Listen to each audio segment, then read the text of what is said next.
바다를 건너온 기적의 목소리. 거의 여든이 다 되어가는 나 이민주는 부산 서재의 창가에 앉아 파도 소리를 자장가 삼아 지난 날을 회상합니다. 지금의 이 안락한 삶은 파도 소리만큼이나 평온하지만 나의 젊은 시절은 고난과 인내 그리고 깊은 국가적 자부심으로 가득 찬 격동의 시간이었습니다. 이제는 자녀들과 손주들이 찾아와 북적이는 안온한 집에 머물고 있지만 그들은 내가 겪었던 과거의 투쟁을 온전히 이해하지 못합니다. 전쟁통에 가만히를 덮고 추위에 떨던 밤이나 지금 바다 위를 가로지르는 저 거대한 배들을 만들기 위해 쏟았던 땀과 눈물의 무게를 말입니다. 1948년에 태어난 나의 조국은 분단된 나라였습니다. 내가 걸음마를 뗄 무렵 한국전쟁이 터졌고 어린 시절의 기억은 먼지와 폐허 그리고 끊이지 않는 배고픔으로 얼룩져 있습니다. 타오르는 나무 냄새, 포격 소리, 그리고 피란민. 인파 속에서 내 손을 놓치지 않으려 안간 힘을 쓰던 어머니의 거친 손등이 나의 가장 오래된 기억입니다. 우리 가족은 피란민이었습니다. 아버지는 일용직 노동과 고물 수집을 하며 우리를 먹여 살리셨죠. 서로만 있으면 무엇이든 할 수 있다는 아버지의 말씀은 우리 삶의 유일한 위안이었습니다. 가족을 위해 고구마 하나를 쪼개어 나누어 주시던 어머니의 모습은 우리 모두의 고통이자 동시에 사랑이었습니다. 휴전 후에도 삶은 여전히 가혹했습니다. 도시는 파괴되었고 산업은 전무했습니다.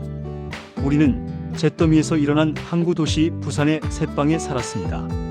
나는 식량을 구하기 위해 아버지를 도와 석탄을 나르느라 학교를 거르기 일쑤였습니다.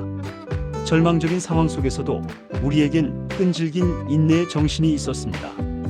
부모님은 더 나은 내일이 올 것이라 믿었고 나에게 근면함과 우리라는 공동체 정신을 가르치셨습니다. 우리 모두는 보이지 않는 목표, 즉 이 폐허에서 다시 일어서겠다는 열망을 향해 나아가고 있었습니다. 내가 10대 후반이 되었을 때 한국은 조금씩 생동감을 찾기 시작했습니다. 공장들이 들어서고 경제 개발에 대한 희망적인 소식들이 들려왔습니다. 나는 뉴스를 탐독하며 이 거대한 변화에 기여하고 싶다는 뜨거운 감정을 느꼈습니다. 부산항 부두에서 외국의 거대한 화물선을 바라보며 나는 다짐했습니다. 언젠가 우리 한국의 이름으로 전 세계 바다를 누빌 배를 직접 만들겠노라고 말입니다. 당시 선박 건조 기술이 전무했던 한국에서는 그저 불가능해 보이는 꿈에 불과했습니다. 하지만 아버지는 나의 열정을 알아보셨습니다. 친척들에게 돈을 빌리고 아끼던 것들을 팔아 나를 직업학교로 보내주셨습니다. 나는 매 수업을 내 꿈을 향한 계단이라 여기며 필사적으로 공부했습니다. 졸업 후 나는 울산의 작고 야심찬 조선소에서 견습생으로 일을 시작했습니다. 조선소는 쇳가루 날리는 금속 가공 소리와 용접 가스로 가득 찬 창주의 교향곡 같았습니다. 나는 선체 조립팀에 배치되어 고된 육체 노동을 견뎌냈습니다. 손등의 감촉만으로 강철의 종류를 구별하고 열기에 따른 금속의 변화를 예측하는 법을 익혔습니다. 작업 환경은 열악했습니다. 장시간 노동, 열악한 안전 기준, 좁은 숙소와 소박한 식사가 전부였지만 우리에겐 동료애가 있었습니다. 비슷한 처지의 동료들과 함께 더 나은 삶, 그리고 강한 나라를 만들겠다는 굶주린 열망을 공유했습니다. 배움은 오로지 현장에서의 시행착오를 통해 이루어졌습니다. 외국의 전문가도 첨단 기술도 부족했던 우리는 낡은 매뉴얼과 역설계 그리고 혁신적인 아이디어에 의존해야 했습니다. 어느 날 중형 유조선 건조 프로젝트에서 설계 결함과 자재 부족으로 큰 난관에 봉착한 적이 있었습니다. 반복되는 용접 실패로 모두가 지쳐있을 때 김 반장님이 우리를 불러 모았습니다. 이 배는 우리의 미래이자 한국의 미래다. 반드시 길을 찾아야 한다고 그는 강조했습니다. 그 말은 우리의 가슴에 다시 불을 지폈고 우리는 절박함 속에서 독창적인 해결책을 찾아냈습니다. 이 집단적인 승리는 한국인의 인내와 혁신 그리고 팀워크를 보여주는 상징적인 사건이 되었습니다. 70년대와 80년대를 지나며 한국 조선업은 눈부시게 발전했습니다. 조선소는 커졌고 주문은 쏟아졌습니다. 우리는 더 크고 복잡한 선박을 건조하며 해양공학의 한계를 밀어붙였습니다. 나는 어느덧 프로젝트 매니저로 성장했습니다. 한때는 우러러보기만 했던 유럽과 미국의 조선소들을 방문했을 때 한국의 작업 품질과 효율성에 놀라워하는 외국 엔지니어들을 보며 형용할 수 없는 존경과 자부심을 느꼈습니다. 독자적인 엔진룸 최적화 설계를 본 유럽 해운 거물의 수석 엔지니어는 나에게 이렇게 말했습니다.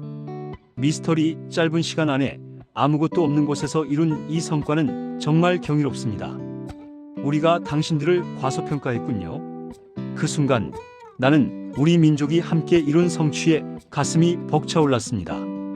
그 시기 아이들이 태어났지만 일에 매달리느라 아이들의 성장을 지켜보지 못한 미안함이 큽니다. 그것은 우리 세대가 다음 세대의 미래를 위해 치러야 했던 공동의 희생이었습니다. 아내는 무한한 인내로 나의 헌신을 이해하고 지지해 주었습니다. 새 밀레니엄에 들어서며 한국의 조선업은 세계 시장의 절반을 차지하는 글로벌 리더가 되었습니다. 전쟁의 폐허에서 산업 강국으로 변모한 이 과정은 평범한 한국인들이 일궈낸 기적이었습니다. 몇 년 전 은퇴한 나의 몸은 고되지만 정신은 충만합니다. 나는 손주들을 통해 우리가 흘린 땀방울의 열매를 봅니다.